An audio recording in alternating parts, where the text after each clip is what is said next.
My twin sister showed up the night before my husband's funeral to gloat about ruining my life. She didn't know our entire family was listening from behind her. My twin sister only found out I was pregnant 3 weeks ago, and she'd been texting me cruel messages ever since. Not because she wanted to celebrate becoming an aunt, but because she needed fresh ammunition to hurt me with. She didn't know this ammunition would come back to hurt her instead. Stress eating again? Was the first thing she said when she stumbled in my front door completely uninvited. That dress barely fit you last month. Good thing James isn't alive to see you letting yourself go. I kept my face neutral even though my stomach churned. I could have chosen to cry, really cry, like all those other times when she kicked while I was at rock bottom. But instead I chose to be strategic. You know what's funny? I said softly. Even after all the bad luck the universe gave me, I still ended up happier than you. Her eye twitched as I hit a nerve. She'd never been able to keep her mouth shut when she was proud about something, and ruining my life was no different. You still don't get it, do you? She started off, her wine sloshing in the bottle she'd brought. You think all your bad luck was the universe? Poor, pathetic Katie with her terrible life. She continued. What are you talking about? I made my own voice small, vulnerable, pretending to be shocked. In reality, this is the moment I'd been waiting 20 years for. Well, for starters, Michael didn't ghost you in senior year. Her words slurred. I screwed him in your bed wearing your perfume, then convinced him you'd been cheating the whole time. He still can't look at either of us. That's impossible, I whispered, fake tears forming on my eyes. You were at Mom's that weekend. You were helping with her surgery. Gosh, you really are a little slow. She was enjoying making fun of me, thinking we were alone, thinking I was actually broken and not minutes away from taking everything that is meaningful from her. Remember when you lost the baby at 16 weeks? She was practically glowing now. Weird how it happened right after I made you that special smoothie. I gripped the back of the couch, my knuckles white. How? I asked, making my voice break, continuing my carefully crafted performance. How did you get away with all of it? Mom and Dad always take your side, but surely someone would have noticed. The best part? She was still beaming. Being your twin means I can be you anywhere. So no matter what I do, Mom still thinks I'm the angel. Remember when my son told Mom he saw you steal from her purse? I coached him for a week, gave him ice cream every time he practiced the lie. Even my idiot husband thinks I'm perfect. You're lying, I whispered, playing my part. You wouldn't. You couldn't have. At least my husband James loved me, I said quietly. At least I had that. One person who really knew me. Her face went dark. Savage. Then she leaned in close, her breath hot on my face, and said the words that broke us both. Want to know the best part? When James was dying, when he called from his deployment overseas, I was the last person he spoke to. Told him you were already moving on. He died thinking you didn't love him. The world stopped. Everything else I'd suspected. But this was new information. My knees buckled. She may have devastated me, but she also just put the final nail in her own coffin. What's wrong? She was laughing. Did I finally find the one that hurt? I knew you'd finally show them who you really are. My voice was hollow as I walked to the front door. 28 years had led to this moment. 28 years of being called crazy. Where are you going? She called out, amused. Can't handle the truth? Running away like you always do? I pulled the door open, and the porch light illuminated them all. The wine bottle slipped from my sister's fingers and shattered. Dad helped Mom to her feet, and when he spoke, his voice was eerily calm. We put the house in your name because you said Katie was on drugs. We're filing fraud charges tomorrow and transferring it back. Mom was shaking so hard she could barely stand. I've been sending you $2,000 a month, she whispered. Every month for 5 years, thinking Katie was the irresponsible one. Her voice cracked. Never again. The will, the trust fund, we're changing everything tomorrow, Dad continued, still in that terrifying calm voice. Everything goes to Katie. Then her son, her quiet 7-year-old, stepped forward. Why did you say those mean things about Aunt Katie? His voice cracked. I want to live with Daddy. Sweetheart, you don't understand. He backed away from her reaching hands. That's when her husband silently removed his wedding ring and let it fall onto my walkway. The small clink echoed in the silence. My lawyer will handle the custody arrangement. Don't come to the house. James's mother finally found her voice. You let my boy die thinking he wasn't loved. Each word was precise, sharp as glass. You're dead to us. Marco, James's army comrade, stepped forward, and for a moment I thought he might actually do something, but he just stood there, fists clenched. He called out for her, he said quietly, when he was dying. Called for Katie, and you. My sister stood there in the broken glass, swaying slightly, her face cycling through emotions I'd never seen before. She bent down slowly and picked up a large shard of the broken wine bottle. If I can't have a life, she said, her voice different now, empty. Neither can you. She took a step toward me, glass glinting in the porch light, and that's when she did something I'll never forget. Marco moved faster than I thought possible. His hand shot out and caught my sister's wrist mid-swing, twisting it hard enough that she screamed and dropped the glass. The shard hit the concrete and shattered into smaller pieces. Dad already had his phone out, his voice steady as he told the 911 operator we needed police right now. Someone was trying to hurt his daughter with a weapon. Mom pushed past Marco and put herself between me and my sister, her whole body shaking so hard I could see it. My sister tried to lunge forward again, but Marco had both her wrists now, holding her away from us while she sobbed and screamed words that didn't make sense. The broken wine bottle pieces crunched under everyone's feet. My hand went to my stomach without thinking, protecting the baby from all of this chaos. My sister kept trying to break free from Marco's grip, her face red and twisted with something I'd never seen before. Dad stayed on the phone with the dispatcher, answering questions in that eerily calm voice while watching his daughter fall apart on my front walkway. James's mother stood frozen near the porch steps, her face white. My nephew was crying now, hiding behind his father's legs. The whole scene felt surreal, like watching it happen to someone else. 2 patrol cars pulled up within 6 minutes, their lights cutting through the darkness and making my quiet street look like a crime scene. The officers got out fast and took in the situation immediately. One of them, a tall guy with gray hair, went straight to Marco and my sister. The other officer, a woman with her hair pulled back tight, came to me and Mom. She asked if I was hurt, and I shook my head, but my voice wouldn't work right. The male officer was talking to Marco in a low voice, getting him to release my sister's wrists so he could take over. My sister was still crying and yelling, her words slurred from the wine. The female officer guided me toward my front door, one hand on my elbow like she thought I might fall. Mom followed us. Dad was talking to another officer who'd appeared from the second car, pointing at the broken glass and explaining what happened. I heard him use the word assault and weapon, and it made everything feel more real. The officer asked if we could go inside, so I could give a statement away from all the chaos. My legs felt shaky going up my own porch steps. Inside my house, the officer brought me a glass of water from my kitchen without asking where things were. I couldn't hold it steady. The water sloshed against the sides as my hands trembled. She sat across from me at my dining table and pulled out a small notebook. Mom stood near the doorway, her arms wrapped around herself. The officer asked me to tell her what happened, starting from the beginning. My voice came out flat and distant, like it belonged to someone else. I told her about my sister showing up drunk, about the confession she made, about everyone on the porch hearing it. The officer wrote quickly, asking specific questions about threats and what exactly my sister said. When I got to the part about the glass shard, my hand moved to my stomach again. The officer noticed and asked if I was pregnant. I nodded. She made a note of that, underlining something. Then she asked if I had any security cameras. The question hit me like electricity. My Ring doorbell. It had been recording everything. I pulled out my phone with shaking hands and opened the app. The officer moved her chair next to mine so she could see the screen. There it was, timestamp and everything. My sister's voice coming through crystal clear, confessing to poisoning my smoothie years ago, to sabotaging my relationships, to lying to James before he died. Every cruel word captured in perfect audio. The officer's whole demeanor changed. She asked if she could use my phone to call someone, and I handed it over. She stepped away and spoke in a low voice to whoever answered. I heard her say, recorded confession, and multiple potential charges, and need a detective out here now. She came back and explained that this footage was crucial evidence for building a case against my sister. She asked if I'd be willing to provide it officially, and I said yes immediately. Within an hour, a detective showed up at my door. He was older, maybe 50, with tired eyes and a calm way of moving that made me feel safer. He introduced himself as Detective Harold Ballard and asked permission to come in. He sat at my table and listened to the whole story again, taking his own notes. Then he asked to see the Ring footage. I pulled it up and watched him watch it, his face staying neutral even when my sister confessed to the worst things. He asked if he could download the footage to an official device for evidence. I agreed without hesitation. He pulled out some kind of tablet and walked me through the process of transferring the video file. He explained that this recording could support charges for assault with a deadly weapon, criminal threats, and possibly other offenses. He treated everything seriously, like a real crime instead of just a family fight. That meant more to me than I could explain. While Detective Ballard was still at my house, I heard sirens outside again. Through my front window, I saw an ambulance pulling up. The officers had called it for my sister. Mom made a choking sound and rushed outside. I followed slower, still feeling disconnected from my own body. My sister was sitting on the curb now, an officer standing nearby. She looked smaller somehow, hunched over with her hands cuffed in front of her. The paramedics were talking to her, checking her eyes with a light, asking questions she wasn't answering clearly. One of the officers came over to explain that due to my sister's intoxication level and the risk she posed to herself and others, they were taking her to the hospital for psychiatric evaluation. She'd be held for at least 72 hours for assessment. They were also initiating an emergency protective order that would prohibit any contact with me. The words washed over me like I was underwater. Mom was crying so hard she could barely stand. Dad had his arm around her, holding her up as they watched the paramedics load their other daughter into the ambulance. My sister looked at me once as they closed the doors. Her face was empty, like someone had turned off all the lights inside her. The ambulance pulled away with its lights still flashing, but no siren.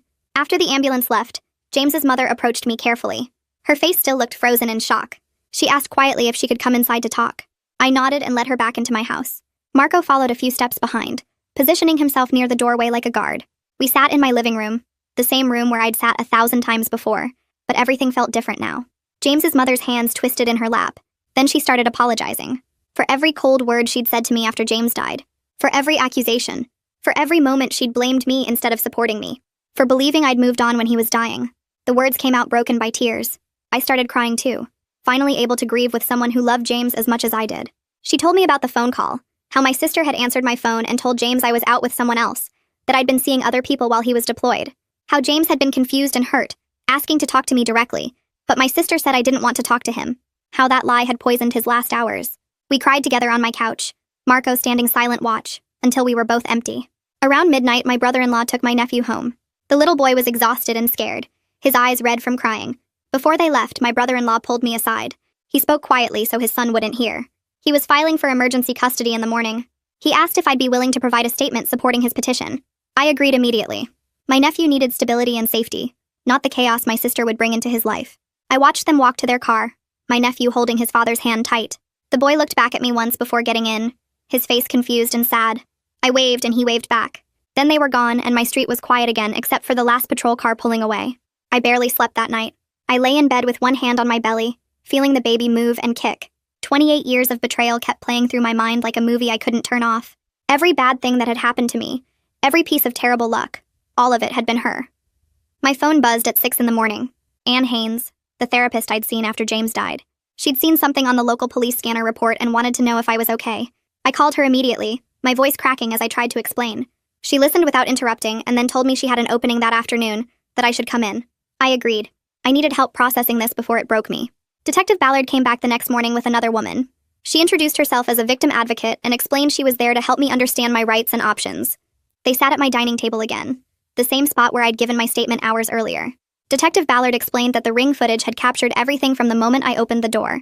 My sister's confession to poisoning my smoothie years ago, her admission about sabotaging my relationships, her lie to James before he died, all of it recorded with timestamps and clear audio. He said they were considering charges for assault with a deadly weapon, criminal threats, and potentially more serious offenses related to the pregnancy loss she'd caused. The victim advocate walked me through what each charge meant, what the process would look like, how long things might take. She gave me pamphlets and phone numbers. Detective Ballard asked if I wanted to press charges officially. I looked at both of them and said yes without hesitation. My voice was steady this time. My parents arrived mid-morning looking like they'd aged a decade overnight.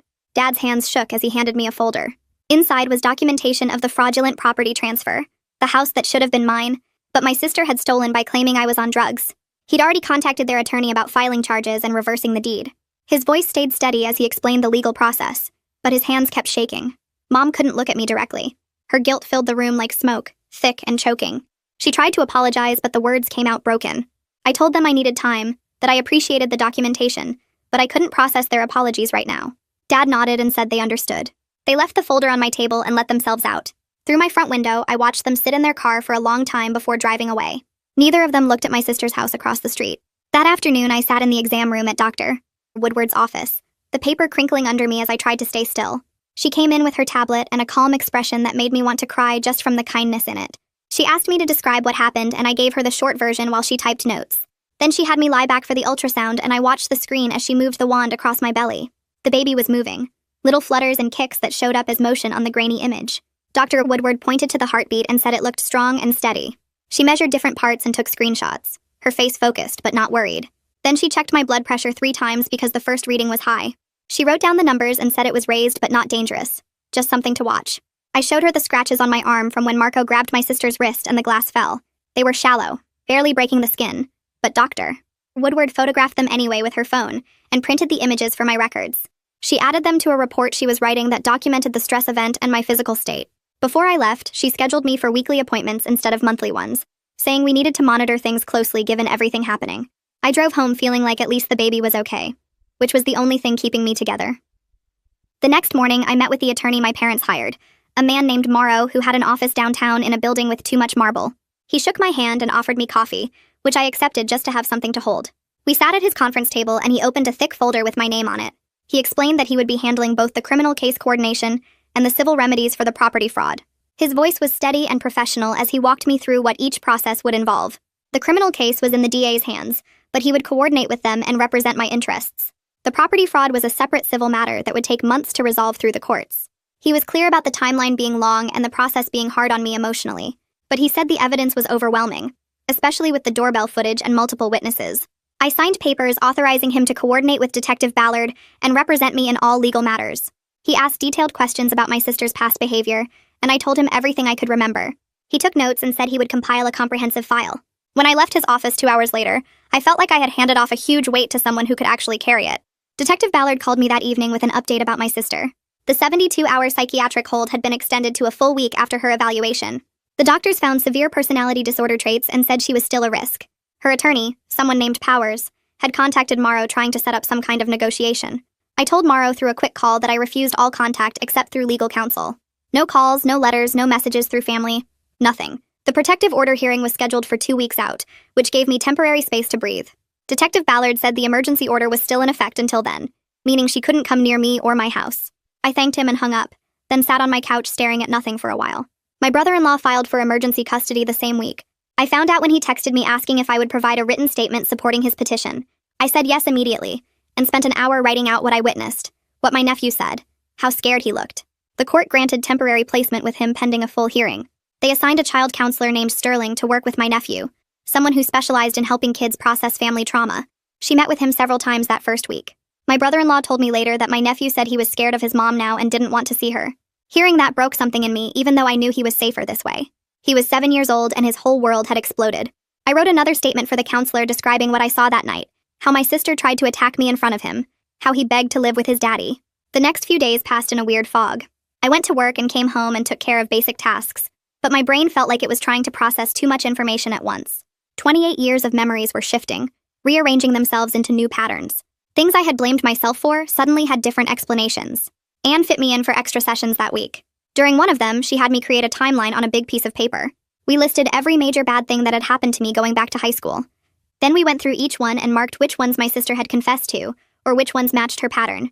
Seeing it laid out visually made something click. The sabotage wasn't random bad luck. It was targeted and consistent and deliberate. I felt validated and furious at the same time. The anger was uncomfortable because I wasn't used to feeling it. I had spent so long being sad and defeated, but Anne said the anger was healthy and necessary, that I needed to feel it instead of pushing it down. Detective Ballard called again a few days later. He said they were moving forward with charges for assault with a deadly weapon and criminal threats. They were also investigating the pregnancy loss as potential assault causing injury. The DA's office was reviewing the confession recording to determine if it was admissible and what other charges might apply. He asked if I wanted to formally press charges, and I said yes without hesitating. My voice stayed steady as I gave consent to pursue every legal avenue available. He said someone from the DA's office would contact me soon to go over my options and what to expect. After I hung up, I sat at my kitchen table and cried for the first time since that night. Not sad crying, angry crying, the kind that leaves you shaking and exhausted. Marco texted me asking if he could visit. I said yes, and he came over the next afternoon carrying a cardboard box. He set it on my coffee table carefully and said James's mother wanted me to have it. Inside were James's personal things from his deployment. Letters he had written but never sent, dozens of them in his handwriting. Photos from our wedding that he had kept with him. His dog tags on the chain he always wore. I picked up the letters with shaking hands, and Marco said I didn't have to read them now. But then he started telling me stories about James's final weeks, how he talked about me constantly, how he counted the days until he could come home, how he showed everyone our wedding photos and bragged about his wife. Marco's voice cracked when he said James called out for me when he was dying. Not for his mom or anyone else. For me. I held the dog tags and cried while Marco sat there quietly, letting me process it. The doorbell footage got formally entered into evidence that same week. A tech team verified its authenticity and created something called a chain of custody certification. Morrow called to explain that this recording was devastating evidence because my sister had confessed to specific crimes with multiple witnesses present who could back up what they heard. The DA was building a case that went beyond simple assault. They were looking at a pattern of long-term criminal behavior, identity theft, fraud, intentional harm. The recording captured all of it with timestamps and clear audio. Morrow said this was the kind of evidence that could support multiple charges and make a plea deal more likely because going to trial would be suicide for her defense. My parents met with their financial advisor to document everything they had sent my sister over 5 years. It added up to $120,000, money they thought was going to me to help me recover after James died. Dad was pursuing fraud charges for the property transfer and demanding full restitution. He called me after the meeting and said they had everything documented and ready to file. Then he put Mom on the phone. She apologized through sobs so hard I could barely understand her. She said she was sorry for believing the lies, for not protecting me, for choosing my sister over me again and again. I didn't know what to say, so I just listened until she stopped talking. Then I told her I needed time to process everything. She said she understood and that she loved me. I said I loved her too, which was true even though I was still angry. I spent that evening scrolling through Facebook until I found Michael's profile. My high school boyfriend who ghosted me senior year. I stared at his page for a long time before typing out a message. I kept it simple. asking if he would be willing to talk about what happened between us back then. I explained that I had recently learned some things and needed to understand what really went down. I hit send before I could overthink it. He responded within an hour. He said he had wondered for years if I ever learned the truth. He said he would be happy to meet me for coffee that weekend and explain everything. I agreed and we set a time and place. Then I closed my laptop and sat in the dark, thinking about how many lies I was still uncovering. That Saturday, I walked into the coffee shop 15 minutes early and picked a corner table where I could see the door. Michael arrived right on time carrying a manila folder that looked thick enough to contain years of secrets. He looked older, but I recognized him right away. Same dark hair and nervous habit of adjusting his glasses. He sat down across from me and opened the folder without any small talk. Inside were printed Facebook messages, screenshots of texts and photos I had never seen before. He spread them across the table between us and pointed to a conversation thread from 10 years ago. The messages showed my sister using my name and profile picture, talking to Michael about hooking up with someone else. He pulled out another printout showing the metadata proving the messages came from her IP address, not mine. Then he showed me photos of us from senior year, and in 3 of them you could see my sister in the background watching us. He explained how she had shown up at his dorm that weekend wearing the same perfume I always wore, how she knew things only I should have known, how she convinced him I had been cheating with his roommate. He said he broke things off without even talking to me because he was hurt and angry. Then he showed me the fake text messages she had created, screenshots that looked like they came from my phone, but the timestamps did not match up with when I actually had my phone. He had kept everything because something felt wrong about the whole situation, but he could not figure out what. Now he knew she had pretended to be me and destroyed our relationship on purpose. I took photos of everything with my phone and asked if I could keep the originals. He said yes and apologized 3 more times for believing her lies. I told him it was not his fault, that she had fooled everyone including our parents for decades. We talked for another hour about what she had done and how long this had been going on. He said he would help however he could, that he wanted to make up for not questioning things back then. I thanked him and left with the folder tucked under my arm, already planning my next move. The next morning, I called Detective Ballard and asked if I could bring him some new evidence. He told me to come by the station that afternoon. I showed up with the manila folder and explained everything Michael had given me.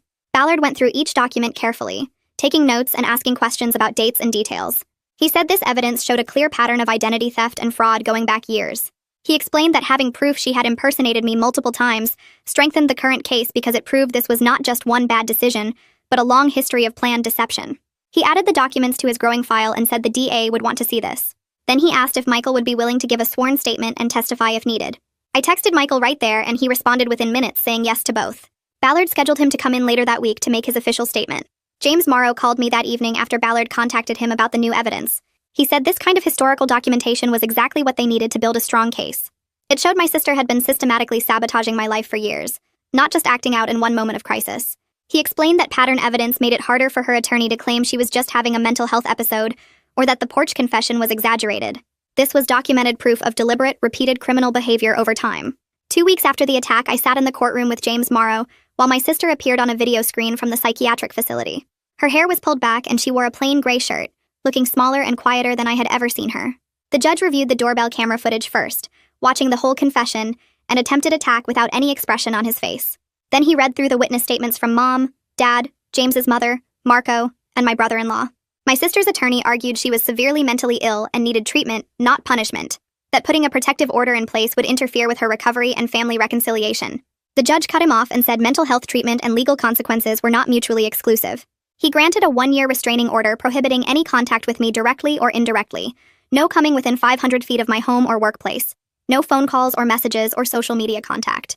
My sister started crying on the video screen, but the judge ignored it and moved on to the next case. Morrow walked me out and said this was a good outcome, that having the order in place gave me legal protection if she tried anything. I felt relieved and exhausted at the same time. My sister got released from the psychiatric hold 3 days later, but not to freedom. She had to enter a required outpatient treatment program with strict rules including therapy every week, taking her medications and random drug tests to make sure she was following through. She was not allowed to go back to her house because my brother-in-law had his own protective order for himself and their son. That meant she had to live with Mom and Dad temporarily. Mom called me the day after she moved in and said it felt weird and uncomfortable having her there. She said it was like living with a stranger who just happened to look exactly like someone she used to know. Dad got on the phone and told me they had set up rules including no alcohol in the house, no going out without telling them where, and weekly family therapy sessions. He sounded tired and sad, like he had aged 10 years in 2 weeks. I did not feel sorry for them exactly, but I understood they were dealing with their own version of grief, mourning the daughter they thought they had. 3 weeks after everything happened, I sat in another courtroom for the custody hearing. Regina Sterling, the child counselor who had been working with my nephew, gave a detailed report to the judge. She said my nephew had told her multiple times he felt scared of his mother now, and did not want to see her. She recommended primary custody go to his father with supervised visits for my sister only twice a month at a family center. The visits would depend on her staying in treatment and getting good reports from her therapist. I had submitted a written statement supporting my brother-in-law's request for custody. In it, I described the confession, the attack, and my concerns about my nephew's safety, based on everything my sister had admitted to doing.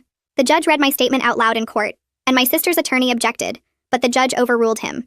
Then the judge granted primary custody to my brother-in-law exactly like Regina Sterling had recommended. My sister would get 2 supervised visits per month starting in 30 days, but only if her treatment team said she was stable enough. She could not take my nephew anywhere alone, and she could not discuss the case or say bad things about anyone in the family during visits. If she broke any rules, the visits would stop immediately. My brother-in-law looked relieved when the judge made the final order. I was glad my nephew would be safe and have stability while everything else was chaos. James's mother called me a few days after the custody hearing and asked if I would meet her for lunch. We met at a quiet restaurant and ended up talking for 3 hours. She cried and I cried and we held hands across the table like we used to before James died. She told me how the lie about me moving on had poisoned everything for her. How she had spent 2 years angry at me instead of supporting me through our shared grief. She said she had blamed me for not being there when James died, for not fighting harder to talk to him one last time, for seemingly getting over him so fast. Now she knew none of that was true. Now she knew my sister had deliberately destroyed the one relationship that could have helped us both heal. We talked about James for hours, sharing memories and stories and all the things we missed about him. She showed me photos on her phone that I had never seen, pictures from his childhood and his time in the army. We agreed to meet regularly, maybe once a week for coffee or lunch, to keep his memory alive between us. Then she asked if she could be involved with the baby, if she could be a grandmother to her son's child. I said yes immediately because I wanted my daughter to know about her father through the person who loved him first. We hugged in the parking lot before leaving, and it felt like something broken was starting to heal. I was 16 weeks pregnant now and starting to show enough that I could not hide it anymore. My regular clothes did not fit right, and I had to start wearing loose dresses and stretchy pants. The reality of single parenthood hit me hard during my next therapy session with Anne. I told her I was scared of doing this alone, of raising a baby while dealing with criminal trials and family trauma, and all the aftermath of everything that happened. Anne helped me work through the fear by making me create what she called a support network map. I had to write down everyone I could rely on for different kinds of help. I was surprised by how many names I wrote down. James's mother for emotional support and baby advice, Marco for practical help and male perspective, my parents for financial backup and childcare, my brother-in-law for understanding what it was like dealing with my sister's destruction, Anne herself for therapy and processing, my coworkers for workplace flexibility. I stared at the list and realized I was not as alone as I felt. I had built a network of people who actually cared about me, people who had proven themselves when everything fell apart. Detective Ballard called me 2 days later with news I was not expecting. He said they were pursuing additional charges related to the pregnancy loss I had suffered years ago. Specifically, they were looking into whether my sister's special smoothie had contained substances meant to cause a miscarriage.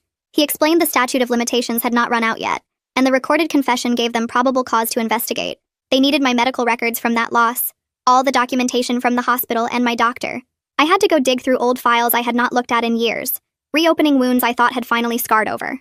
Reading through the emergency room notes and the ultrasound report where they could not find a heartbeat anymore made me cry for an hour. I scanned everything and emailed it to Ballard, then called Anne and made an emergency appointment because I could not handle processing this alone. She helped me understand that getting justice for that loss did not mean I had to relive all the pain, that I could acknowledge what happened without letting it consume me again. My parents' attorney filed a civil lawsuit against my sister the following week. The suit demanded return of the house that had been fraudulently transferred to her name and full restitution of the $120,000 they had sent her over 5 years. James Morrow explained the case was strong because she had obtained the property by making false statements about me being on drugs. He said the civil case would proceed separately from the criminal charges, and we would likely win a judgment even if she had no money or assets to actually pay it. The important thing was establishing legal liability and getting the property back in the right hands. He walked me through the timeline, explaining it would take months to get through discovery and depositions before we even got to trial. I told him I understood and that I was in this for the long term. I wanted every legal remedy available, every consequence she had coming.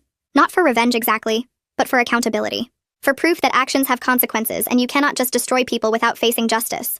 That evening, I pulled out old journals and emails going back 10 years. I went through everything systematically, looking for incidents I had always blamed on bad luck or my own failures. Now I understood they were deliberate sabotage and I wanted to find the evidence. I found an email from a job I did not get, saying they had received concerning information about me during the reference check. I found journal entries about friends who suddenly stopped talking to me for reasons I never understood. I found documentation of a car accident where the mechanic said my brake line looked like it had been deliberately cut, but I thought he was wrong. I found medical records from food poisoning that sent me to the emergency room the night before a big presentation. Pattern after pattern emerged as I went through years of documentation. Finding my sister's fingerprints all over my past felt like digging through a crime scene in my own life. Every incident I had internalized as my fault or bad luck was actually her working behind the scenes to destroy me. I took photos of everything and organized it chronologically in a folder on my computer. Then I called Detective Ballard and told him I had more evidence to add to his file. He said to bring it by the station the next day. I spent the rest of the night going through more boxes, finding more proof, building a complete picture of decades of identity theft, fraud, and intentional harm. By the time I finished, it was past midnight, and I had documented over 40 separate incidents where she had sabotaged my life. 40 times she had pretended to be me, lied about me, or directly harmed me while everyone thought I was just unlucky or incompetent. The evidence was overwhelming, and Detective Ballard was building a case that would show exactly who my sister really was. 3 weeks after I handed over all the evidence to Detective Ballard, the DA's office called me in for a meeting. They sat me down in a conference room with harsh fluorescent lighting and told me they were moving forward with charges against my sister for assault with a deadly weapon, criminal threats, identity theft, and fraud. The prosecutor explained they were still looking into the pregnancy loss from years ago, but proving she intended to cause harm with that smoothie was nearly impossible despite her confession on tape. The recording gave them her words, but medical experts couldn't definitively link specific substances to the miscarriage after all this time. I felt disappointed but understood the limitations of what they could prove in court. Randolph Powers, my sister's attorney, immediately started calling James Morrow trying to negotiate some kind of plea arrangement, but the DA wasn't interested in deals yet, given how many crimes she'd committed over such a long period. 2 days later, I got a call from Anne asking me to come in for an emergency session, because my sister's treatment team had filed a report with the court. When I arrived at her office, Anne showed me the document explaining that my sister was barely participating in her mandatory therapy and refused to take responsibility for anything she'd done. According to her therapists, she was now claiming the whole confession was exaggerated because she was drunk, and that I had somehow set her up and manipulated the situation to make her look bad. Reading those words made my hands shake with anger because she was still lying, still trying to twist reality to make herself the victim. Anne waited until I finished reading before pointing out something I hadn't considered.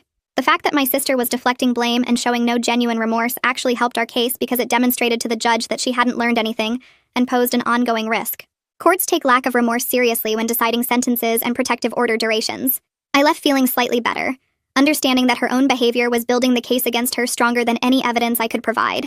That weekend, 2 messages showed up in my Facebook inbox from people I hadn't heard from in years.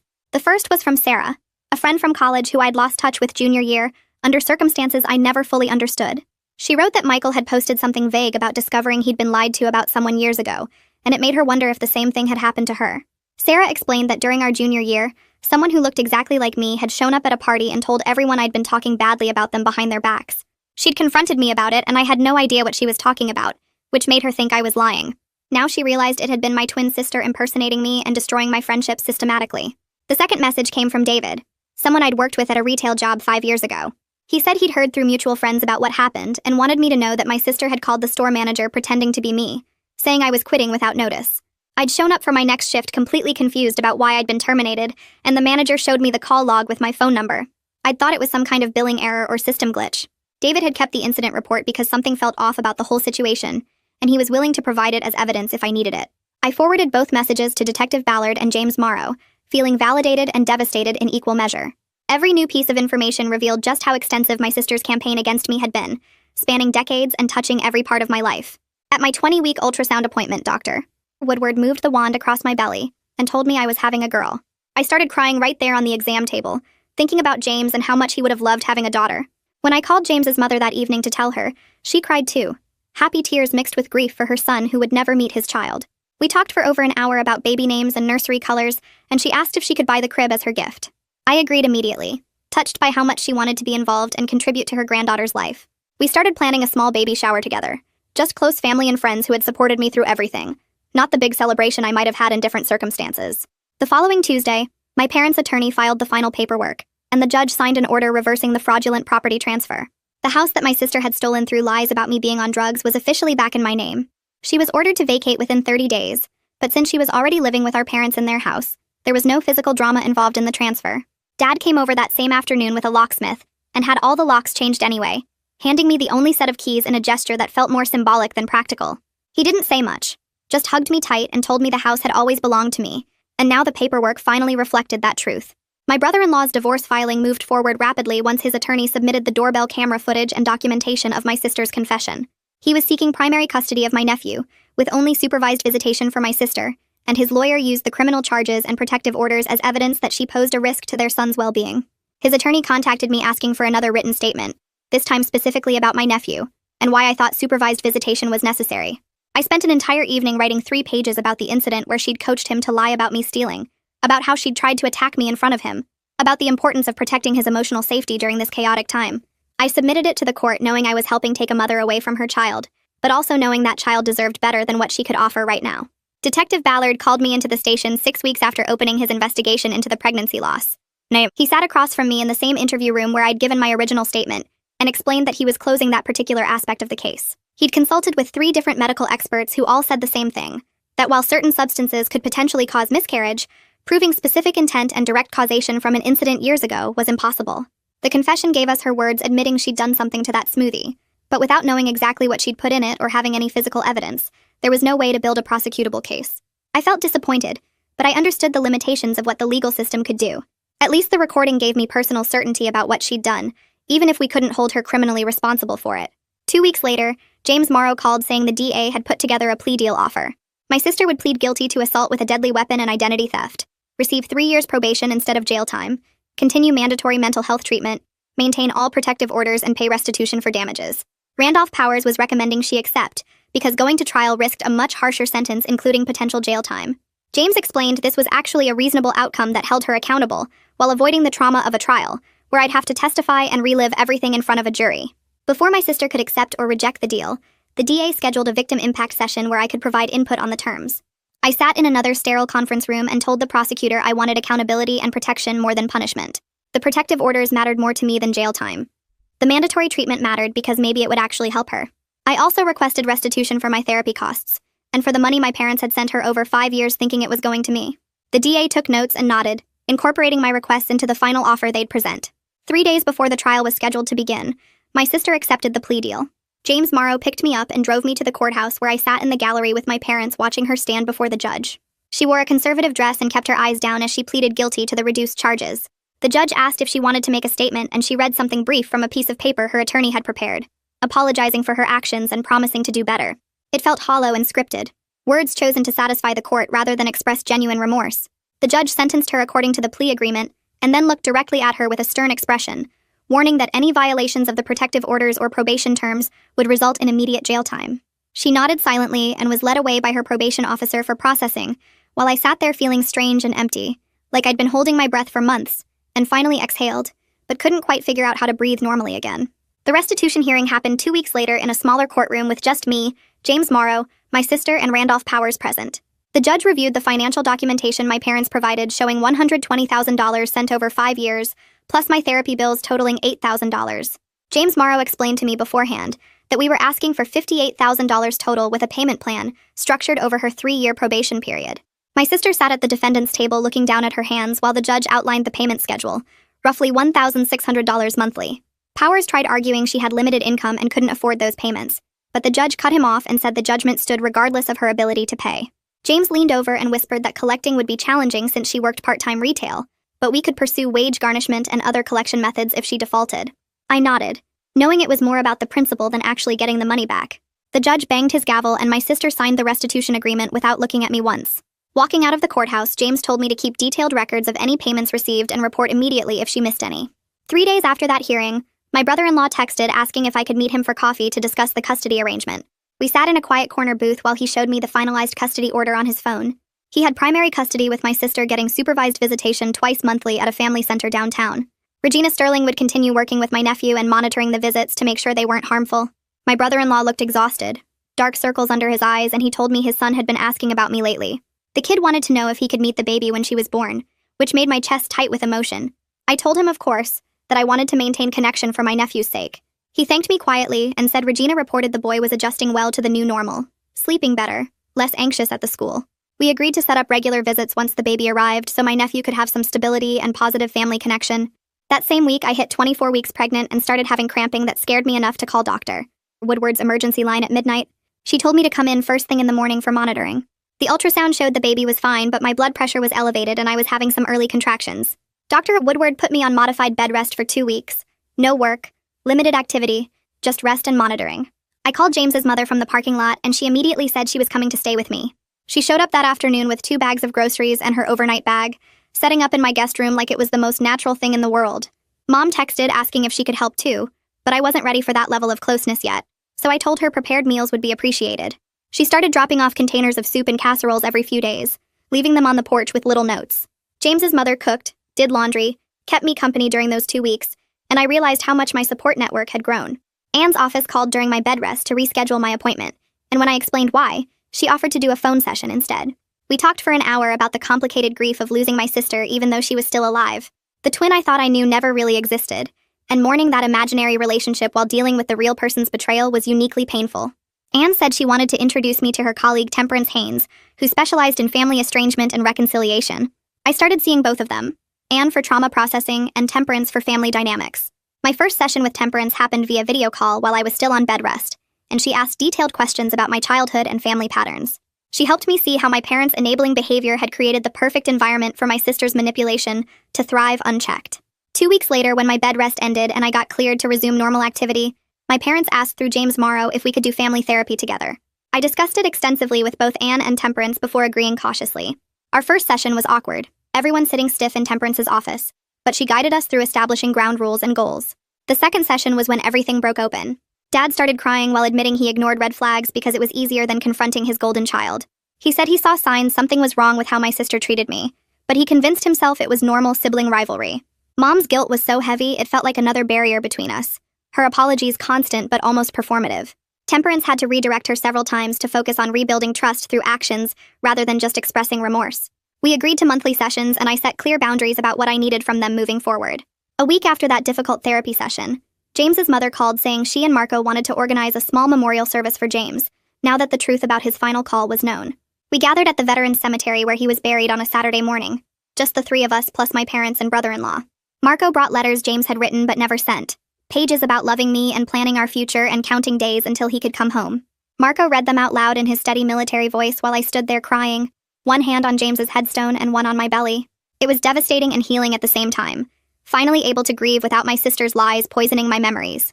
James's mother placed fresh flowers and we stood there quietly for a long time before leaving. By 30 weeks pregnant, Dr.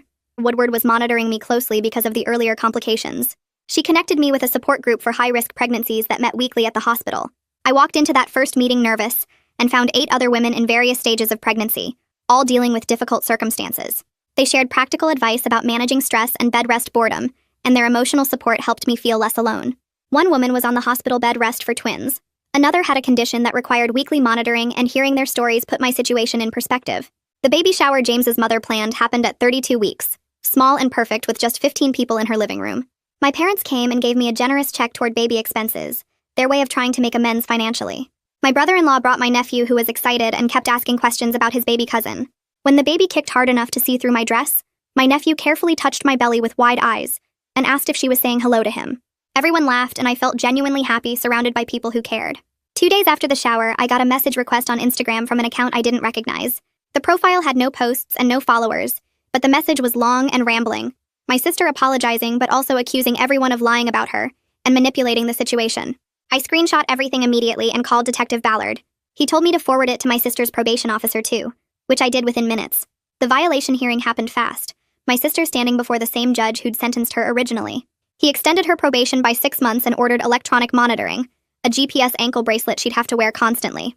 Randolph Powers looked exhausted, trying to argue she'd just made a mistake, but the judge wasn't having it. At 34 weeks pregnant, I got a call from Regina Sterling saying my sister's supervised visitation had been suspended.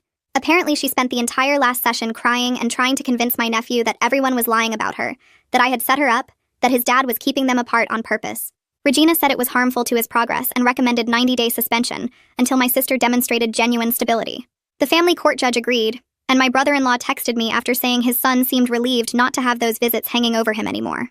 2 weeks after the visitation suspension, my parents completed the legal process of changing their will and trust documents. Dad came over with the paperwork to explain everything, his reading glasses sliding down his nose as he walked me through each section. Everything now went to me with specific provisions for my daughter and my nephew, protecting both kids' futures. He sat at my kitchen table and told me this wasn't about punishing my sister, but about protecting family assets from someone who'd proven she couldn't be trusted with money or responsibility. Randolph Powers sent a formal letter of protest to their attorney claiming the changes were made under duress, but Dad's lawyer responded that my parents had every legal right to distribute their estate however they wanted. The protest went nowhere because there was nothing illegal about changing a will based on new information about a beneficiary's character. At 37 weeks pregnant, I woke up at 3 in the morning with contractions that felt different from the practice ones I'd been having.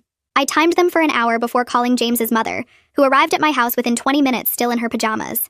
She drove me to the hospital while using her phone to call my parents and Marco, her hands steady on the wheel even though I could see the worry in her face. The delivery took 14 hours of hard labor that left me exhausted and shaking, but at 5:32 p.m. my daughter arrived healthy and screaming.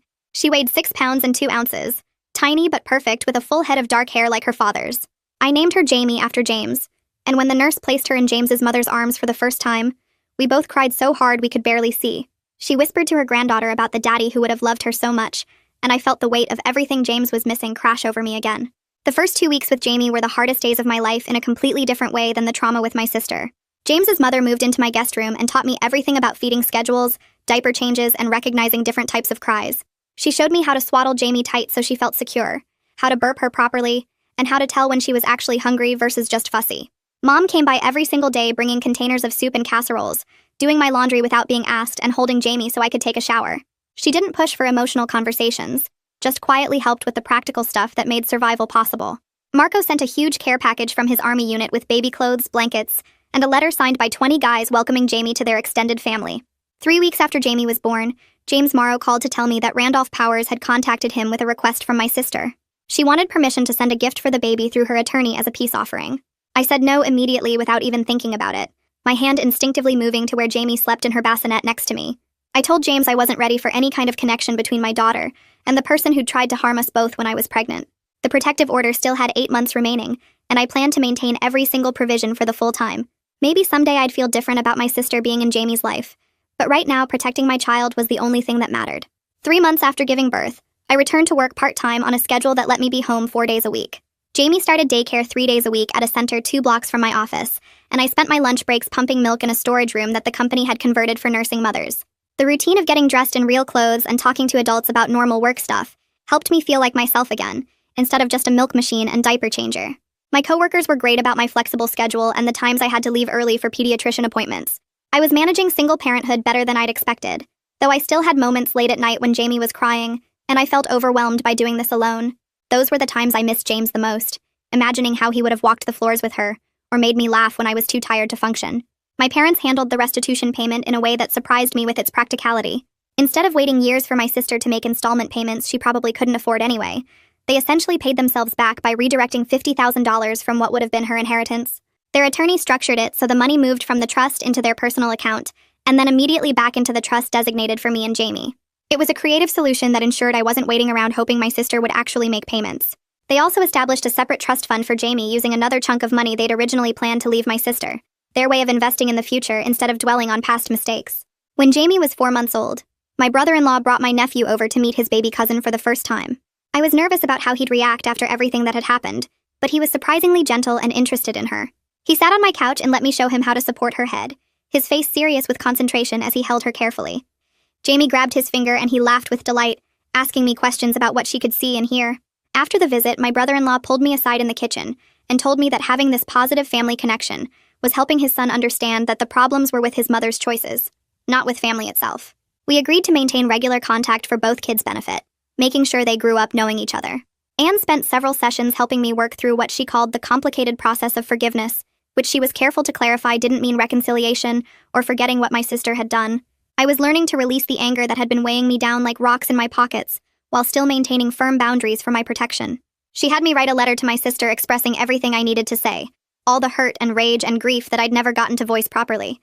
I wrote 10 pages by hand, my pen pressing so hard it tore through the paper in places. Then Anne suggested I burn it in a small private ritual, so I did it in my backyard fire pit one evening after Jamie was asleep. Watching those pages curl and blacken felt surprisingly powerful, like I was releasing something that had been choking me. 6 months after Jamie's birth, James's mother asked if she could set up a small trust fund for her granddaughter, using money from James's life insurance policy. I was so touched by the gesture I started crying right there in her living room, understanding that this was her way of making sure James's daughter had resources for college or whatever she needed. I agreed immediately, and thanked her for thinking of Jamie's future, for wanting to provide for her the way James would have. We were building the family James would have wanted for his daughter, even though he wasn't here to see it, and that felt like honoring his memory in the most meaningful way possible. My sister completed all her probation requirements on schedule, and her attorney filed a petition to modify the protective order. She wanted permission for indirect contact at family events, so my parents could have both daughters at holidays without having to choose. I talked it over with Anne and James Morrow before agreeing to a modification that let us be at the same family gatherings, as long as she stayed on the opposite side of the room and didn't approach me directly.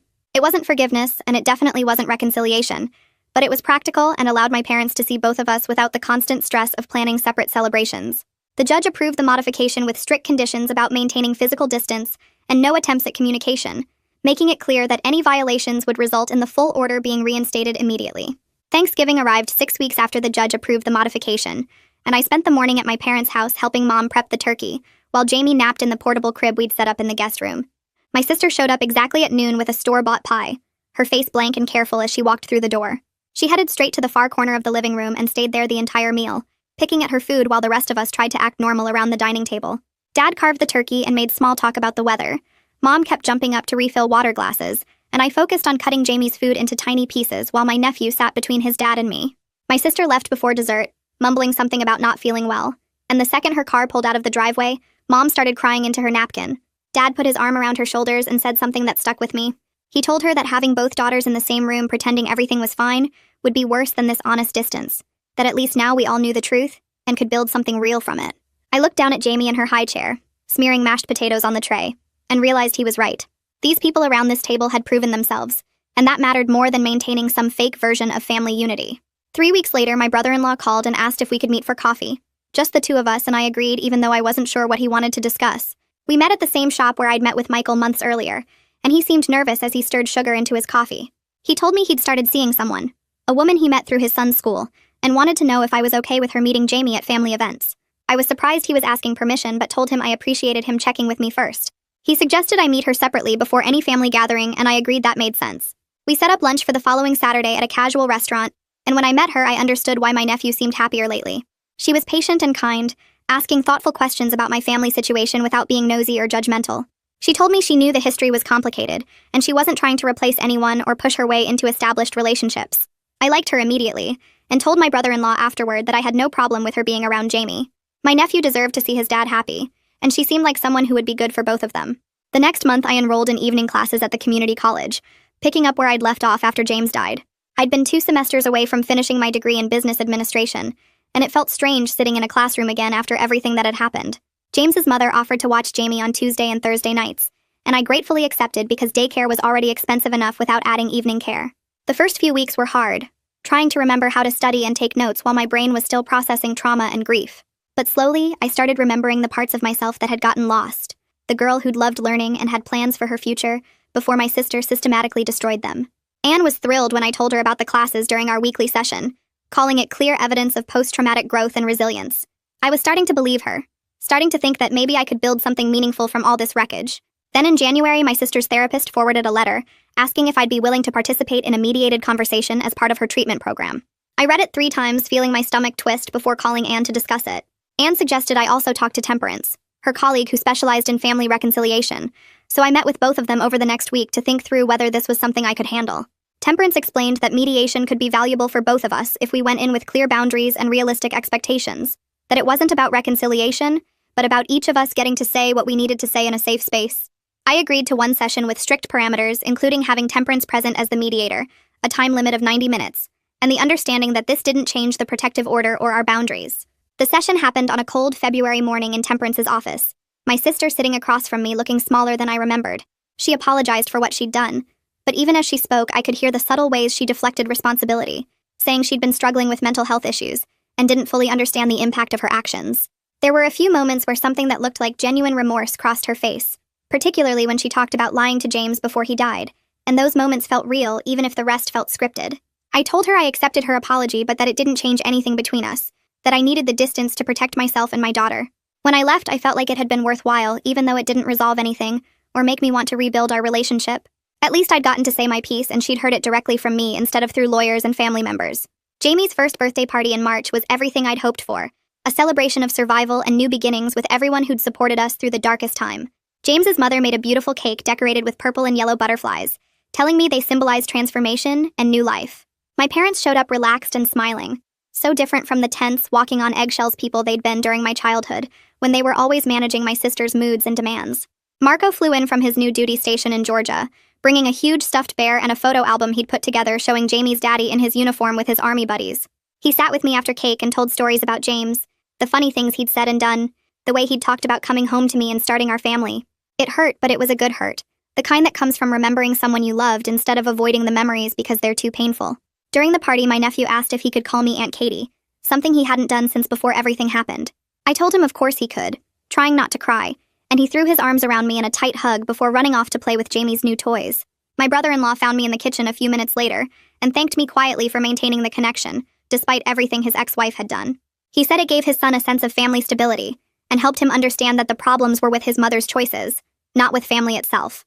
I was glad I could do that for him, glad that something good was coming out of all this pain.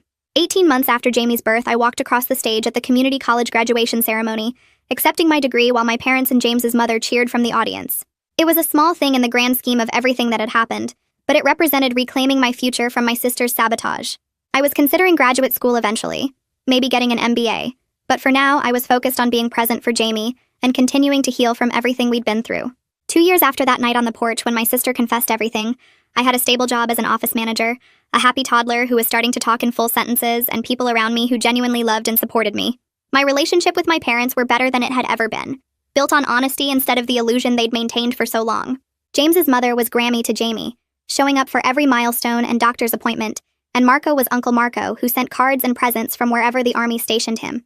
My sister and I maintained careful distance at family events, staying on opposite sides of the room and leaving if things got too uncomfortable. The protective order had expired, but I kept her at arm's length by choice now, not because a court said I had to. I started dating someone I met through work about 6 months ago, a guy from the accounting department who asked me to lunch one day, and somehow made me laugh despite my complicated history. We were taking it slow because I had a lot of baggage and a toddler to think about, but Jamie adored him, and he was patient with my boundaries and need to protect my daughter. Life wasn't perfect, and I still had hard days when the weight of everything that happened felt crushing, but I was genuinely happy in a way I never thought possible 2 years ago. My sister's attempts to destroy me had ultimately freed me to build an authentic life surrounded by people who saw and valued the real me, and I was raising my daughter in truth rather than manipulation. That felt like the best revenge and the best healing all at once. That's the story and the small lesson tucked inside. I love when these moments actually turn into something you can use in real life. Even if it's tiny, that spark matters. Subscribe so you don't miss what's next.